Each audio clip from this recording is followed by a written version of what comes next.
మీ ధైర్యం ఏంటంటే చాలా అతీత శక్తులు చాలా మంది మీకు సపోర్ట్గా లేరు, మీరు అనుకున్న వాళ్ళు లేరు అండ్ అట్లనే అందరు కూడా మీ అపోజిషన్ మెయిన్ క్యాండిడేట్ అయినటువంటి మల్లన్నకి సపోర్ట్ చేస్తూ ఉన్నారు. అండ్ అంటే అధికారంలో కాంగ్రెస్ ఉంది వాస్తవానికి. సో ఎప్పుడు చూసినా ఎలక్షన్ వచ్చినా అధికార పార్టీదే గెలుపు అని మాట్లాడుకుంటున్నటువంటి సందర్భంలో మీ ధైర్యం ఏంది? ఇప్పుడున్న పరిస్థితుల్లో మీ వెనకాల ఉన్నది ఎవరు? So Mallanna versus Bakka Judson అంటే మీరు ఏం చెప్తారు? ఏ రకంగా కొట్లాడుతున్నా అని చెప్తారు? ఈరోజు ముఖ్యమంత్రి గారు వెనుక మంత్రులు ఉన్నారు, ఎమ్మెల్యేలు ఉన్నారు, చీఫ్ సెక్రటరీ ఉన్నారు, పోలీసు ఉన్నది, అంత వ్యవస్థ అంత ఉన్నది. ఈరోజు మా వెనుక మామూలు ఉన్నారు, భారీగా వస్తుంది కానీ మామూలుగా ఉన్నారు. ఎవరైతే నాకు ఎన్నికలప్పుడు ప్రచారానికి సహాయం చేస్తారనుకున్నారు ఈరోజు వాళ్ళు ఫోన్ కూడా చెప్తలేరు. నాతో సహాయం పొందిన వాళ్ళు, రాజకీయ సహాయం పొందిన వాళ్ళు, నా ద్వారా టికెట్లు పొందిన వాళ్ళు చాలా మంది నా ఫోన్లు కూడా లేపే పరిస్థితి లేదు. ఎవరినైతే నేను ఊహించలేదు. అసలు ఇదేందనంటే చిన్న చిన్న ఏది వాన పురుగులన్నీ కలిసినట్టుగా పెద్ద పెద్దలుగా అంత చిన్న చిన్న మనుషులైతే నాకు సుకుమార్ అని వికారాబాద్కి వెళ్ళి ఫోన్ చేసిండు ఒక ఆయన. బ్రదర్ నేను నీకోసం 3 రోజులు ప్రచారం చేస్తాను. బ్రదర్ 3 రోజులు నువ్వు ప్రచారం చేస్తే నాకు ఇక్కడ వచ్చేదేం లేదు, నేను కొన్ని ఫోన్ నెంబర్లు పంపుతా, ఈ 3 రోజులు వాళ్ళకు ఎన్ని వీలైతే అన్ని ఫోన్లు పంపండి. ఒక 2000 ఫోన్ నెంబర్లు ఇచ్చిన ఆయనకు, 2000 ఫోన్ నెంబర్. ఆయన కూర్చొని అక్కడ ఫోన్ చేసి అట్లా మామూలు వాళ్ళు, నేను ఊహించిన వాళ్ళు కాదు మామూలు వాళ్ళు. కానీ వాళ్ళ కమిట్మెంట్, వాళ్ళ ఫైట్. నాకు ఇప్పుడు ఒక బ్రదర్ అటాచ్ అయ్యాడు మహబూబ్ నగర్, ఆయన కార్ నడుపుతాడు, పోస్టర్లకు వేస్తాడు, పాంప్లెట్ మోస్తాడు, ప్రచారం చేస్తాడు, మళ్ళీ డ్రైవింగ్ చేస్తాడు హండ్రెడ్స్ ఆఫ్ కిలోమీటర్స్. నీ దగ్గర ఉందా మనుషులు? నీ దగ్గర కమిట్మెంట్ ఉందా?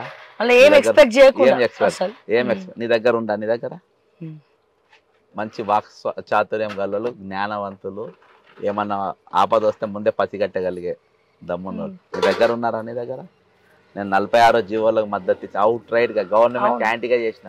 ఒకడు వచ్చి ఈ రోజు నాకు సపోర్ట్ సస్పెండ్ అవడానికి కారణం కూడా వాళ్ళే. ఒక్కళ్ళు నాకు సపోర్ట్ చేస్తారు, నిలవాళ్ళే వాళ్ళు. 46 జీవో లేదు, నిలవాళ్ళే. నాకు ఈ రోజు ఒక్క రోజు కూడా నా మద్దతు. షాకింగ్ న్యూస్ ఇది. ఎందుకు వాళ్ళు ఎందుకు సపోర్ట్ చేయట్లేదు? ఓటే వేస్తారు, ముఖ్యమైన నాయకులు లేరు నా ఎంబడి. ముఖ్యం ఎవరైతే నాతో దీక్షలో కూర్చుంటారో, దీక్షలో నాకు గుసబెట్టడానికి అంటే నేను వాళ్ళ కోసం ఏం కూర్చోలే, చాలా మంది కోసం కూర్చున్నా, వచ్చే రోజులకి వెళ్ళి కూర్చున్నా. అంతే అట్లా ఉంటుంది. మనం ఎవరికైతే సహాయం చేయలేదో, ఎవరైతే మనతో సహాయం పొందలేదో, ఎవరి వల్ల మనం నష్టపోయినామో వాళ్ళు ఎవరు రాలేరు. అంటే నేను చెప్తాను, అంటే వాళ్ళు అంతే, దానికి బాధ ఏమున్నది, దీని ఏమున్నది. కానీ ఈరోజు పైనోడు చాలా గొప్పవాడు ఉంటాడు. ఏవి లేకున్నా కానీ నాకు ఒక ఇంతమంది నాకు ధైర్యం. ఇంతకుముందు ఒక ఎంఆర్ఓ ఫోన్ చేసిండు, ఇంతకుముందు రేపు మీటింగ్ ఉంది రండి అది ఇది అని చెప్పి. చాలా జాగ్రత్తలకి వెళ్ళి, అంటే లాస్ట్ అవర్స్ లో వస్తుంది నాకు ఈ టైం ఎట్లా అడ్జస్ట్ చేయాలని అర్థం కాక నేను ఇది చేస్తున్నా. ఇప్పుడు మిగతా పార్టీస్లలో క్యాండిడేట్స్ ఉన్నప్పటికీ వాళ్ళు కూడా ఇంటర్నల్ గా జడ్సన్ గెలుస్తేనే బాగుంటది అన్న ఒక టాక్ బయట వస్తుంది. నిజమైన వాస్తవమేనా ఇది? ఇప్పుడు బీజేపీ నుండి ఆల్రెడీ ఒక క్యాండిడేట్ ఉన్నారు, బీఆర్ఎస్ నుండి కూడా ఒక క్యాండిడేట్ ఉన్నాడు. మొన్న కేటీఆర్ కూడా బిట్స్ బిలానీలు చదివినోడు కావాలన్నా, పల్లి బఠానీ తినేటోడు కావాలన్నా అని చెప్పి ఒక కౌంటర్ ఇచ్చారు, బాగా ట్రోల్ అవుతా ఉంది. సో వాళ్ళు పైకి ప్రచారాలు చేస్తున్నప్పటికీ లోపల మాత్రం జడ్సన్ గెలుస్తేనే బాగుంటది అన్ని విధాలా అని చెప్పి అనుకుంటా ఉన్నారు. మీ దృష్టికి ఏమైనా వచ్చిందా? వాస్తవమేనా? వాస్తవానికి ఏంటంటే పెద్ద నాయకులు ఎవరు కూడా ఇలా నాకు సపోర్ట్ రావాలి, నన్ను గెలిపియాలి, నేను గెలవాలని ఎవరు కూడా సపోర్ట్ చేసే పరిస్థితి. వాస్తవానికి నాకు సపోర్ట్ చేస్తుంది ఎవరంటే అన్ని పార్టీల కార్యకర్తలు, బీఆర్ఎస్ కార్యకర్తలు. వాళ్ళ కార్యకర్తలు లెక్కనే ఉంటారు. ఈ రోజు బీజేపీలా నష్టపోయిన బీఆర్ఎస్ కార్యకర్తలు, బీజేపీలో నష్టపోయిన బీజేపీ కార్యకర్తలు ఈరోజు అరే ఇంట్లో కూడా మా లెక్క నేను కూడా జెండా మోస్టోనే, వాళ్ళు జెండా మోస్టోలే. నేనేమో లీడర్లు కాలే, వాళ్ళే. కాబట్టి వాళ్ళందరూ కూడా న్యాచురల్ గా అరే మా సొంటోడు, మేము దెబ్బతిన్నాము, ఈయన ఏదో లేస్తాడు, ఇంతగానము సెల్ఫ్ గా అంటే పార్టీ కంట్రోల్లో లేకుండా పబ్లిక్ కంట్రోల్లో ఉండి ఈయన పబ్లిక్ కోసం పనిచేస్తుండే. ఈయన ఏమన్నా రేపు అవకాశం ఏమన్నా ఉందేమో, రేపు ఈయన ఏమన్నా ముందు పోయే అవకాశం ఉంది అనుకుంటే ఏంది ఇట్లా పడ్డదని చెప్పేసి వాళ్ళు షాకింగ్లోకి వెళ్ళిపోయాను. ఈరోజు వాస్తవం చెప్తున్నా. ఇలా మిరియాలు కూడా నేను ప్రచారం చేస్తా ఉంటే బీజేపీ కార్యకర్తలు ప్రచారం చేస్తుంటే మేము నవ్వుకుంటా, మేము మా కరపత్రం మా వాళ్ళు తీసుకుపోయి ఇచ్చిండ్రు అన్న, ఒక ఓటు నువ్వు వేసుకో, ఒక ఓటు మేము ఆల్రెడీ ఏ నీకు డిసైడ్ అయినామని చెప్పి. మొన్న గార్లాకి వెళ్ళి వస్తుంటే ఇంకొక ఊర్లో, ఒక ఊర్లో వాళ్ళే గుర్తుపట్టి వచ్చిండ్రు బీఆర్ఎస్ వాళ్ళు అంతా. బీఆర్ఎస్ వాళ్ళు వచ్చిన కాంగ్రెస్ గ్రామాధ్యక్షులు వచ్చిన రాత్రి పాలకుర్తిలో కూడా కాంగ్రెస్ గ్రామాధ్యక్షులు ఇవాళ ఎవ్వరు చెప్పినా నన్నే కాంగ్రెస్ అనుకుంటున్నాను.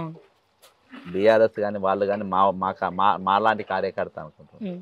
కాబట్టి ఇవాళ ఓటు అన్ని దిక్కులకెళ్ళి వచ్చి పడతాయి నాకు. కాంగ్రెస్ వాళ్ళు బాధపడుతుండొచ్చు, అరే అనవసరంగా మనం జడ్సన్ సస్పెండ్ చేసినమే, అయితే సస్పెండ్ చేయకుండా ఉంటే ఈయన ఇక్కడే ఉంటుండేనేమో అన్న ఒక టాక్ ఏమైనా వచ్చిందా అనుకోవడం? ఆయనకు పశ్చాత్తాపం ఏమి ఉండదు. రేపు ఆయనకి ఏంటంటే మెయిన్ ఇది ఏంటంటే ఆయనకు సబ్జెక్ట్ మీద నాలెడ్జ్ లేదు, రూలింగ్ ఫైల్ మూమెంట్ తెలియదు. నేను కార్పొరేషన్ చైర్మన్ చేసిన, నా ఫైల్ మూమెంట్ తెలుసు, దాన్ని నోట్ ఫైల్ అంటే ఏందో తెలుసు, దానిపైన ఏ విధంగా రివ్యూ చేయాలనో తెలుసు. అవన్నీ నాకు అనుభవాలు ఉన్నాయి. ఉమ్మడి ఆంధ్రప్రదేశ్కు చేసినాను నేను. వీళ్ళకి ఏమైనా ఎట్లా డబ్బు ఎట్లా సంపాదించాలి, డబ్బు ఎట్లా తినాలి, ఎట్లా మోసం చేయాలి, పబ్లిక్ ఏ మోసం. అందుకని ఇద్దరు కరెక్ట్ సూట్ అయింది. ఈరోజు తీర్మానం మళ్ళీకు ఆయనకు బ్రహ్మాండంగా సూట్ అయింది. కానీ సార్ ఒక టాక్ ఏంటంటే అసలు రేవంత్ రెడ్డికి తీన్మార్ మల్లన్న అంటే ఇష్టం లేదు, కావాలని అంటే ఆయనకి ఓడగొట్టడానికే కావాలని ఇక్కడ నించోబెడుతున్నాడు. ఎందుకంటే టికెట్ ఇవ్వకపోతే మళ్ళీ పార్టీ గురించి మన బ్యాడ్గా చేస్తాడేమో, మళ్ళీ ఇబ్బంది పెడతాడేమో అన్న ఉద్దేశంతో కావాలని టికెట్ ఇచ్చిండు అన్న టాక్ ప్రచారం బాగా నడుస్తూ ఉన్నది. వాస్తవంగా అది ఇవ్వద్దు అనుకుంటే అని ఇయ్యడు, రేవంత్ ఇవ్వద్దు అనుకుంటే. వాళ్ళిద్దరికి మంచి అండర్స్టాండింగ్ ఉంది. నిన్న కూడా ఫుల్ క్లాస్ బీకింది అందరికి. రేపు ఎమ్మెల్యేలు ఇవే పదాలు, రేపు ఎమ్మెల్యేలు మంత్రులు మీరు ఒకవేళ తీర్మానం మళ్ళీ ఎగిన ఓడిపోతే మీరు ఎవరు నా ముఖం చూడొద్దు అన్నారు. ఇదే మాట అన్నారు. నాకు వన్ ఆఫ్ ద ఎమ్మెల్యేనే చెప్పింది, ఇంట్లో ఒక ఎమ్మెల్యే చెప్పింది మీరు నా ముఖం చూడొద్దు అని చెప్పాడు. అనగానే ఎవరు లైట్ తీసుకుని వాళ్ళు ఏం చేయగలుగుతారు, ఏడమొస్తారు చెప్పు. ఉత్తమ్ కుమార్ను బండబూతులు తిట్టే, కోమారెడ్డి వెంకరెడ్డిని నన్ను మీకు చీరుతానని చెప్పే, రేవంత్ రెడ్డిని బండబూతులు తిట్టే, పద్మావతిని నువ్వు బీఆర్ఎస్ కోవట్టనే. నువ్వు ఎవరినో తిన్నావు, ఎవరిని తిట్టకుంటో తిన్నావు, నీకు ఏ పార్టీనో తిన్నావు. నీకు నాకు బీజేపీల కార్యకర్తలు నాకు అయ్యో జడ్సన్కి అన్యాయం అయిపోయింది వాళ్ళ దిక్కు మాట్లాడతారు. నన్ను అందరు పాపం అంటారు, నేను అందరు ద్వేషించుకుంటాను. లాస్ట్ అని కులపోలు కూడా నేను అసహించుకుంటాను. రియల్ గా నాకు ఇప్పుడు మెయిన్ పనిచేసే వ్యక్తి పోయినసారి నాకు రైట్ గా పనిచేసినంటే ఆ కమ్యూనిటీకి వెళ్ళా. కాబట్టి అంటే నువ్వు ఎప్పుడైతే కమ్యూనిటీ పరంగా చీల్తావో వాళ్ళు నువ్వు కమ్యూనిటీ ఓట్లు ఆశ్రయిస్తున్నావు అంటేనే అరే దొంగ పని చేసిందని వాళ్ళు అనుకునే దగ్గరకు వస్తారు. కాబట్టి ఇవాళ మాకు అదే మా బలం.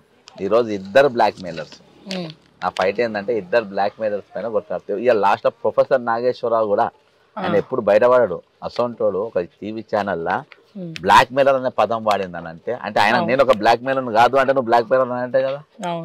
అవును, మన ఇంకో మన సిబిఐ కమిషనర్ జేడి లక్ష్మీనారాయణ కూడా మాట్లాడాడు ఒక బ్లాక్ మెయిలర్ అంటే. ఇంత చిన్న ఏజ్ లా నువ్వు ఇంత పేరు తెచ్చుకో, ఇటువంటి పేరు తెచ్చుకున్నావు అంటే నువ్వు రికాల్ అంటున్నావు కదా, తీన్మార్ రికాల్ అంటున్నావు కదా. రికాల్ కాదు, ఇంతమంది నేను ద్వేషిస్తుండ్రు, ఇంతమంది నేను ట్రోల్ చేస్తుండ్రు, ఇంతమంది నేను అసహించుకుంటారు. అతను పోటీకి వెళ్ళి తప్పుకుంటే అయిపోతాయి కదా. ఇప్పుడే గెలిచినాక రికాల్ ఎందుకు అంటే డ్రామా బాజీ అని ఎవరికి అర్థం కాదు చెప్పండి. ఈ డ్రామా బాజీ ఎవరికి అర్థం కాదు. ఇది రికాల్ అనేది ఎందుకు? నువ్వు చెప్పిన పని చేయనప్పుడు, నువ్వు ఇచ్చిన వాగ్దానం మీద నిలబడ్డప్పుడు అంతకన్నా ఎందుకు? ఇవాళ నువ్వు వరంగల్లో ఉన్నావు కదా, ప్రశ్నించే గొంత నువ్వు అంటున్నావు కదా. మరి MGM లో 6 గంటలు కరెంట్ లేకుండా డయాలసిస్ పేషెంట్లు, చిన్నపిల్లల వార్డోళ్ళు, మహిళా వార్డోళ్ళు, ఈ విధంగా అనేకమైన పేషెంట్లు, ఆపరేషన్ పేషెంట్లు, ICU పేషెంట్లు, ఎమర్జెన్సీ పేషెంట్లు ఇబ్బంది పడ్డారు కదా. నువ్వు ప్రశ్నించే గొంత ఎక్కడికి పోయింది? నువ్వు వరంగల్లో ఉన్నావు కదా, MDM ఎందుకు సందర్శించాలి? నువ్వు ఎందుకు మాట్లాడలే? నేను ఇవాళ దాకా కామ్గా ఉన్న వీళ్ళు ఏం మాట్లాడతారు చూద్దామని, లేకుంటే నేను మాట్లాడేటోనే అంటారు. ఇవాళ దాకా అయితే ప్రెస్ మీట్ వరంగల్ కాంగ్రెస్ భవన్ లో ప్రెస్ మీటింగ్ పెట్టిండు. ఆ మీటింగ్ అది అయిపోయిన తర్వాత నేను కంప్లైంట్ ఇచ్చిన, రెడీ చేసుకొని పెట్టుకున్నా. అది ఓకే అన్నాక అప్పుడు సెండ్ కొట్టిన. కొన్ని కేసు ఫైల్ కూడా అయింది. నేను రేపు వాళ్ళ నోటీసులు కూడా వస్తాయి. కాబట్టి గవర్నమెంట్ కు ముఖ్యమంత్రికి నోటీసులు వస్తాయి. కాబట్టి నువ్వు ఎట్లా ప్రశ్నించే గొంతు అవుతుంది? ఇక అంత మించిన కేసు ఎక్కడిదిగా? అంతమంది పేషెంట్లు కింది మీద చచ్చిపోలే కదా. ఆపరేషన్ థియేటర్ లో ఉండి నువ్వు 6 గంటలు కరెంట్ లేదంటే నువ్వు జనరేటర్ పెట్టినా అది పెట్టిన ఆ కథలని కాదు, దానికి స్పెషల్ గా అన్ని అప్లయన్సెస్ ఉండాలి. మరి యశోద దాఖల కరెంట్ ఎందుకు పోలే? అపోలోలు ఎందుకు పోతలేదు? కిమ్స్లు ఎందుకు పోతలేదు? పేదోళ్ళ దవాఖాన ఎందుకు పోవాలి? పేదల దవాఖాన ఎందుకు మనకు? పేద దవాఖానలే ఆపరేషన్ ఎందుకు వికటించాలి? పేద దవాఖానలో కొన్ని ఆపరేషన్లు ఫెయిల్ అయ్యి 5 మహిళలు ఎందుకు చచ్చిపోవాలి? ఎందుకంటే కార్పొరేట్ వ్యవస్థ బతకాలి కాబట్టి వీళ్ళు అప్పుడప్పుడు ఇటువంటి జరుగుతూ ఉండాలి. అవును ఆ స్కెచ్ లో భాగంగా జరిగింది. వీళ్ళు ఎవరు కూడా దాని మీద ఇది తీసుకుంటలేరు.